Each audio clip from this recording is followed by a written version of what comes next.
paz do Senhor, meus queridos irmãos, tudo bem com você? Seja muito bem-vindo mais uma vez ao nosso canal EBD. Você que já nos acompanha ou você que está chegando agora, é muito bem-vindo também. Nós estamos estudando neste primeiro trimestre de 2024 a revista que tem como tema o Corpo de Cristo, origem, natureza e a vocação da igreja no mundo. E nesta oportunidade estaremos estudando a lição de número 6. Esta lição de número 6, irmãos, é para a data do dia 11 de fevereiro de 2024. E ela tem como tema Igreja, Organismo e Organização. Temos como textuário para a nossa lição de hoje Atos dos Apóstolos, capítulo 6, no verso de número 3, que diz assim: Escolhei, pois, irmãos, dentre vós, 7 varões de boa reputação, cheios do Espírito Santo e de sabedoria, aos quais constituamos sobre este importante negócio. A verdade prática, ela diz assim: a igreja é um organismo vivo, contudo, como toda estrutura viva, precisa ser organizada. Amém? Nós temos como leitura bíblica em classe Atos dos Apóstolos, capítulo 6, do verso 1 ao verso de número 7, onde aqui, se você tiver a oportunidade de estar lendo todo o capítulo, é onde é separado ali o corpo diaconal. Eu gostaria aqui de também trazer, além do verso de número 3, que faz parte do nosso textuário que nós acabamos de ler, o verso de número 7, que diz assim, ó: E crescia a palavra de Deus, e em Jerusalém se multiplicava muito o número dos discípulos, e grande parte dos sacerdotes obedecia à fé. Esta questão aqui de discípulo, nós estudamos na lição anterior, a lição de número 5, lembrando aos irmãos que as 5 lições estão postadas aqui em uma playlist chamada Corpo de Cristo. Então, se você não teve oportunidade ainda de estar estudando as lições anteriores, porque uma complementa a outra, eu convido você a estar indo lá na playlist para estar assistindo e visualizando as 5 lições anteriores. Então, este conceito aqui de discípulo, estudado na lição de número 5, nós abordamos aos irmãos que todos nós temos condição de ser discípulos dentro da igreja. E o que é um discípulo? É alguém capaz de reproduzir e passar para outro o que aprendeu e vive por meio de Jesus Cristo. Então, todos nós temos esta incumbência e podemos e fazemos isso é um privilégio poder estar divulgando, poder estar falando do amor de Jesus Cristo. Para esta lição de número 6, irmãos, nós temos 3 objetivos. O primeiro, aprofundar o entendimento acerca da igreja enquanto corpo de Cristo, como um organismo ordenado. O segundo, compreender por meio do exemplo da igreja primitiva a necessidade de organização para uma igreja viva e saudável. E o terceiro objetivo, aprender sobre as principais formas de governo da igreja, segundo a tradição cristã e a escolha do modelo de nossa igreja. A nossa parte motivacional para a aula de hoje é trazer aos irmãos o seguinte, que nenhuma forma litúrgica humana ela vai ser perfeita. Por quê? Porque nós somos passíveis de falha.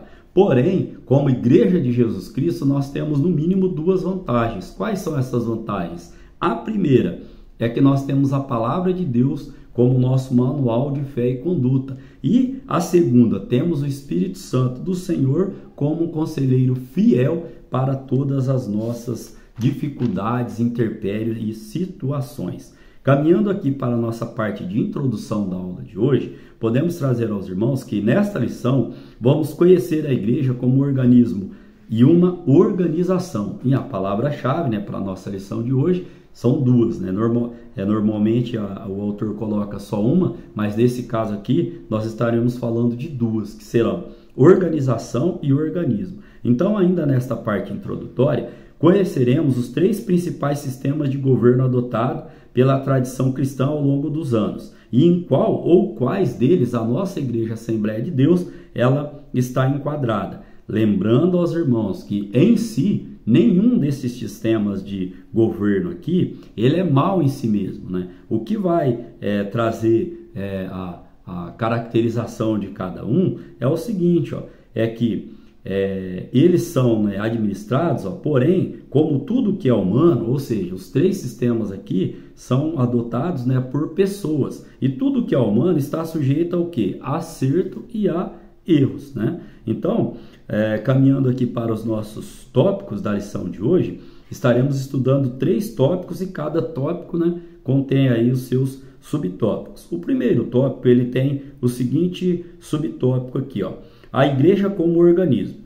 Um organismo é visto como um conjunto de órgãos que constitui um ser vivo, né? Então nós temos aqui a primeira situação, que é a estrutura física, ou seja, nosso corpo tem vários órgãos e cada órgão com a sua responsabilidade para que o nosso corpo funcione devidamente. E de uma outra forma, metaforicamente, a igreja é definida como o corpo de Cristo. Paulo traz esse conhecimento para a gente lá em 1 Coríntios capítulo 12, no verso de número 27. E metaforicamente neste estudo, Cristo é o cabeça deste organismo vivo, ou seja, Cristo é o cabeça, né, da igreja.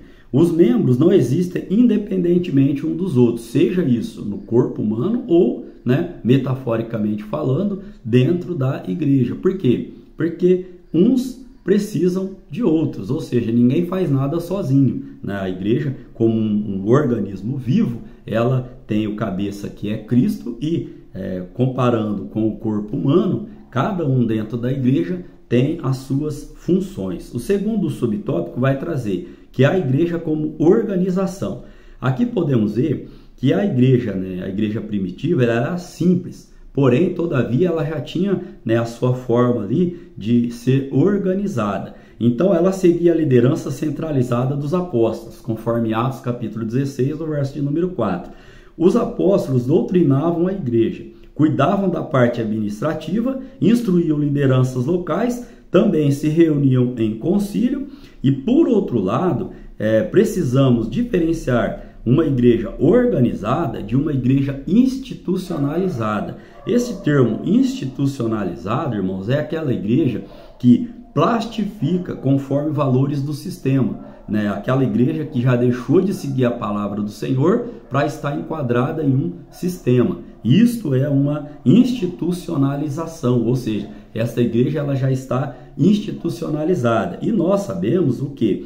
Que a organização permite à igreja, como uma estrutura social, se movimentar. Já o institucionalismo a enrijece e a neutraliza. Então, neste sentido aqui, não podemos, né, aceitar, ou não podemos, e temos que ter em mente qual a diferença entre uma igreja organizada e uma igreja institucionalizada. O autor da revista, ele trouxe aqui neste contexto aqui para a gente aqui, que essa igreja, nesse contexto de institucionalizada, ela se endurece, ela obedece, ela deixa de seguir o conceito bíblico, né, da palavra do Senhor, para seguir o quê?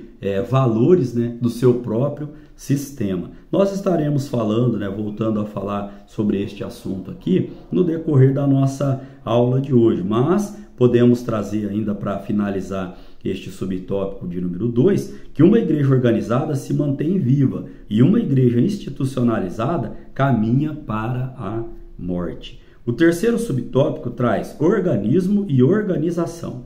Vimos que a igreja, como corpo de Cristo, é um organismo vivo e uma organização. Ela existe como organismo e como organização. Podemos dizer que não há organismo sem organização.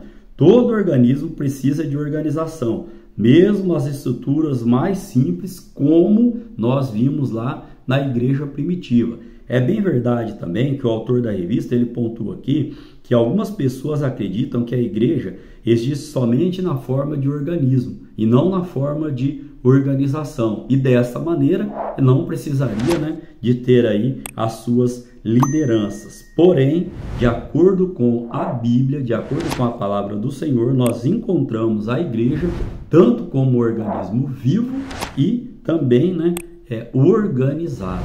Amém? Então, neste primeiro tópico, nós aprendemos aqui sobre a igreja como organismo, aprendemos também a igreja como organização e depois nós falamos sobre o que é organismo e organização. Isso, Paulo ele traz, né, este estudo e ele compara a igreja ao corpo de Cristo, né? Em que sentido? Nós temos o nosso corpo, onde os órgãos atuam de maneira perfeita e coerente, um precisa do outro. E a igreja de Jesus Cristo, metaforicamente falando, onde Cristo é o cabeça, também tem aí os seus departamentos, a sua liderança, e um precisa, né, do outro. Então o resumo deste primeiro tópico diz assim: assim como o corpo humano funciona ordenadamente pela harmonia de seus membros, da mesma forma é o corpo de Cristo. Amém? Caminhando para o tópico de número 2, nós veremos aqui a seguinte temática: igreja, um organismo vivo e organizado. Vamos voltar a falar um pouco, né, sobre este conceito aqui. Aqui nós temos dois subtópicos. O primeiro vai tratar sobre no seu aspecto local. Como organismo vivo, a igreja do Novo Testamento era organizada. Por exemplo, ela, lá em Atos capítulo de número 2, os irmãos podem estar acompanhando todas as referências aqui que nós estaremos citando. Ela se reunia, orava, enxergava as demandas sociais que precisavam ser atendidas. Também, lá em Atos capítulo de número 6, instituiu os diáconos, né, o diaconato, elegeu liderança, enviou os seus primeiros missionários. Então, todos estes fatos, todos estes fatores aqui demonstravam o quê? Um organismo vivo agindo de forma organizada. Né? O segundo subtópico, ele vai trazer no seu aspecto litúrgico e ritual. No primeiro tópico nós vimos, o primeiro subtópico nós vimos sobre o aspecto local, como a igreja primitiva ela fazia essa organização ali, sendo um organismo. Agora, toda igreja organizada possui uma liturgia e rituais. A organização é necessária para uma igreja viva.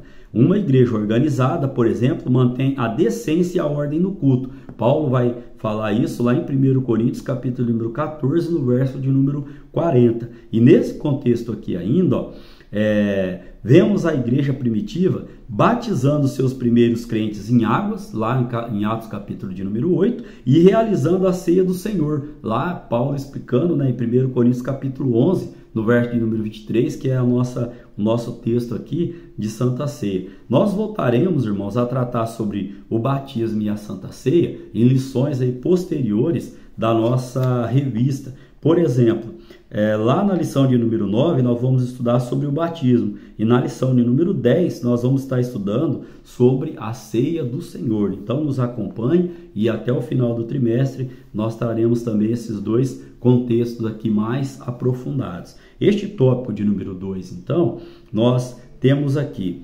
estudamos aqui sobre a igreja, no seu aspecto local, essa parte de organismo e organização, e também no seu aspecto litúrgico e também no seu aspecto de ordenanças, e os dois rituais que Jesus Cristo deixou para a sua igreja. Então, o resumo diz assim: organização é diferente de institucionalismo. A igreja primitiva nos exemplifica como a ordem é importante para uma comunidade de fé sadia e eficaz. Ou seja, trazendo aqui uma síntese, sobre essa igreja institucionalizada, é o que? Nós temos livre-arbítrio, nós temos liberdade para estarmos adorando a Jesus Cristo sem estarmos engessados, ou sem estarmos aí presos a sistema. Por quê? Porque nós somos a igreja do Senhor, e uma igreja institucionalizada, como nós vimos, ela o quê? Ela está plastificada conforme o quê? Conforme os valores do sistema. E nós seguimos a palavra do Senhor, e como falamos lá anteriormente, temos o Espírito Santo de Deus, que é o nosso fiel conselheiro. Hein? Caminhando para o tópico de número 3, irmãos, da nossa lição de hoje, este tópico de número 3, ele vai trazer a seguinte temática: o governo da igreja nas diferentes tradições cristãs. Aqui nós estaremos estudando o modelo episcopal, presbiteral e também o congregacional, os seus 3 subtópicos. Lembrando, sempre, como nós já frisamos aqui, que na parte de introdução da nossa lição de hoje, que nenhum desses modelos de governo eclesiástico é mau em si. Porém, como eles são humanos, são passíveis de erro. Então, nós não devemos esperar, vamos falar assim, igreja perfeita, no sentido de ser o quê? de ser uma organização, de ser um organismo vivo, né? De ser um organismo vivo e organizado. Por quê? Porque pessoas são passíveis a erro. Agora, se nós formos entender que quando Jesus diz, né, que as portas do inferno não prevalecerão sobre a sua igreja, sobre a igreja, nesse conceito espiritual é o quê? É que a igreja como corpo de Cristo, ela tem que caminhar de uma forma disciplinada, como nós estaremos estudando em lições posteriores aqui também, com a sua organização e sempre dando bom testemunho, amém? Sempre, irmãos, quando a gente errar, que a gente erre, mas tentando sempre fazer o melhor e sempre tentando, né, o acerto. Então, nestes 3 sistemas aqui de governos, o primeiro, episcopal. O episcopalismo defende que Cristo confiou o governo da igreja a uma categoria de oficiais denominados bispos ou supervisores. Com o tempo, esse sistema passou a defender a primazia de um bispo sobre o outro e terminou culminando no papado romano. Então, aqui, neste contexto aqui sobre esta parte episcopal, nós podemos dizer ainda que esse modelo é seguido pelo catolicismo, por algumas denominações protestantes e pentecostais. O segundo subtópico nós vamos estar estudando sobre o sistema governamental aqui eclesiástico presbiteral. Neste atual sistema presbiteral, a igreja elege os presbíteros para um conselho. Desta forma, o conselho possui autoridade para conduzir a igreja local. Há um Supremo Concílio ou Assembleia Geral que exerce autoridade sobre as igrejas de uma determinada região ou país. É o sistema seguido pelas igrejas reformadas e algumas igrejas pentecostais na América do Norte. Agora, nós estaremos estudando sobre o sistema congregacional. A prática de eleger os dirigentes da igreja local no contexto do Novo Testamento é vista em Atos capítulo 14, no verso de número 23. Esse texto aqui eu gostaria de estar lendo aos irmãos.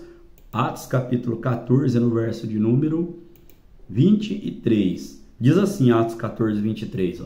E havendo-lhes por comum consentimento eleito anciões em cada igreja, orando com jejuns, os encomendaram ao Senhor, em quem haviam crido. E ainda, neste atual sistema, o pastor é eleito pela Assembleia Geral da igreja local. As igrejas locais são autônomas nas suas tomadas de decisões, no entanto, sujeitas a nenhuma interferência, não estando sujeitas a nenhuma interferência que venha de fora. É o modelo seguido pelos batistas. No subtópico de número 4 aqui nós vamos ver o governo, né, o sistema de governo da nossa igreja Assembleia de Deus. Nosso modelo é um modelo híbrido. Lá no contexto norte-americano, as Assembleias de Deus se aproximam mais do modelo presbiteral.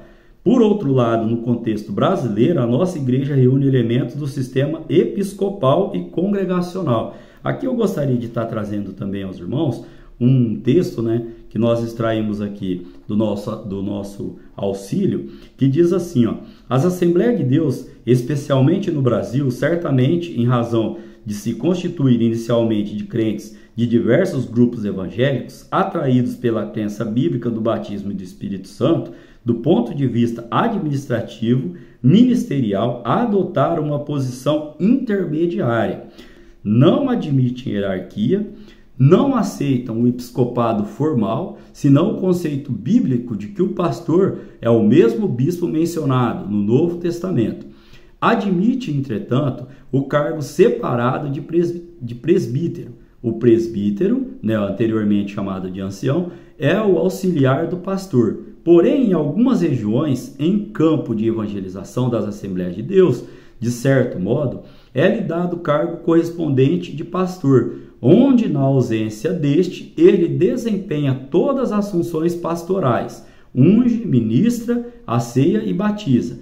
Entre esses há os que possuem a dignidade, capacidade e verdadeiro dom de pastor. Ou seja, devemos todo o nosso respeito a estes homens separados pelo ministério. Gostaria ainda de finalizar este texto, né, extraído do dicionário do movimento pentecostal, que diz assim, ó: nas Assembleias de Deus, embora o trabalho do presbítero tenha a sua definição, passou a ser também visto como o penúltimo cargo a ser exercido pelo obreiro na sucessão das ordenanças, ou das ordenações, antes de ser consagrado a evangelista ou pastor. Amém? Então, neste contexto aqui, do tópico de número 3, nós aprendemos sobre o sistema episcopal, presbiteral, congregacional e também o nosso sistema de governo da nossa Igreja Assembleia de Deus. Então, o resumo diz assim: o modelo de estrutura organizacional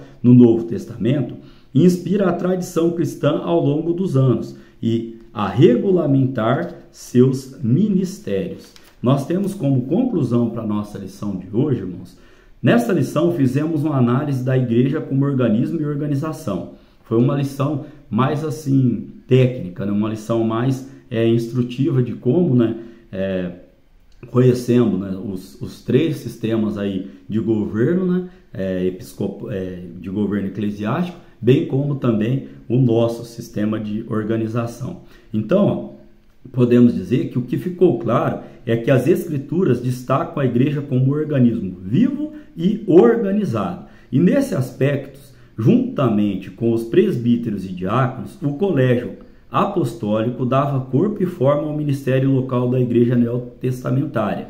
Embora essa igreja possuísse uma estrutura organizacional muito simples, contudo ela existia. Nós vimos isso lá na igreja primitiva.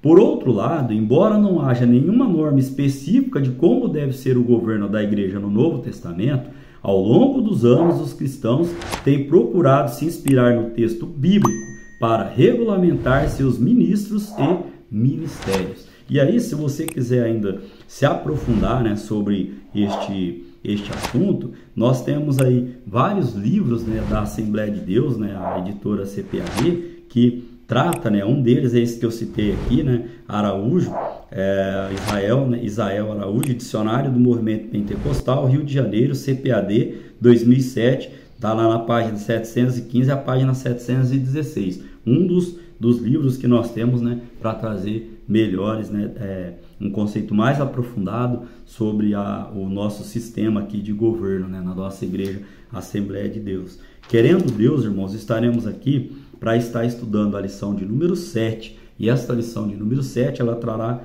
como tema o ministério da igreja. Que Deus em Cristo Jesus continue abençoando a sua vida, a sua família, continue abençoando o seu trabalho e o seu ministério. Amém?